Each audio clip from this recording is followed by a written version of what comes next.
let me give you some more examples of this mind reading thing. So I'm thinking of a number. Okay, I'm going to multiply it by 3, and then I'm going to add 5, and then I'm going to times the whole lot by 2, and it gives me 34. What number was I thinking of?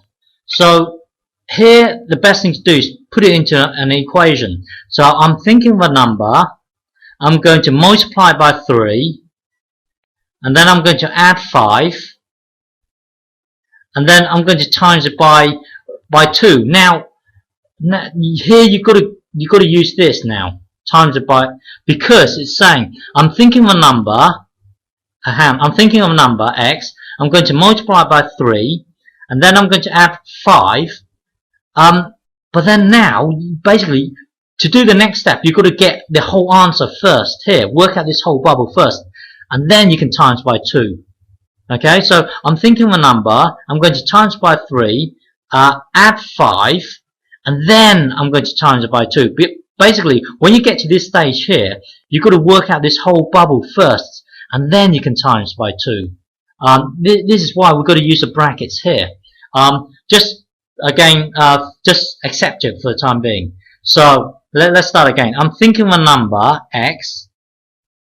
I'm going to times it by 3, and then I'm going to add 5, and then I'm going to times it by 2. Because when you get to this step here, you've got to work out the whole bubble first before you times by 2. That's why we've got to have the brackets at this stage here. So equals 34. So now it's just a matter of solving x. Okay. So let's try and solve x now. So it's this times this, which is 6x, and then the 2 times the 5, which is 10 plus 10 equals 34. Okay. Well, basically take away 10 from each side, so it will be 24 here. This will be 6x. Okay. So now divide both sides by 6. So x equals 4. Okay. So the number that I was thinking of was 4. So if you go back here, 4 times 3 is 12. Add 5 is 17. 17 times 2 is 34. Okay. So the hard part is when you get to this bracket here. It doesn't matter. You just got to accept it. Okay. The next example. I'm thinking of a number. I'm going to multiply it by 5. Okay. Then I'm going to divide by 4. And then I'm going to add 11. What number was I thinking of? So here I'm thinking of a number. I'm going to multiply it by 5. So it would be this.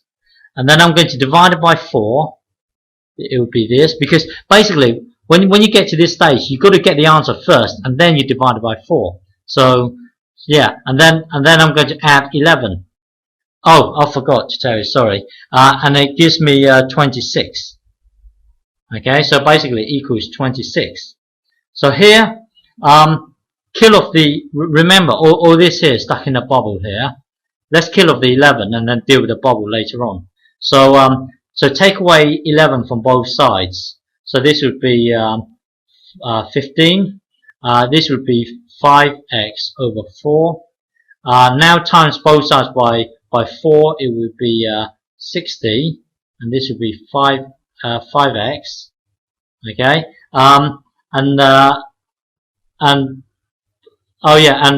divide both sides by 5. So there are x here. This divided by 5 will be 12. So the answer is 12. Okay.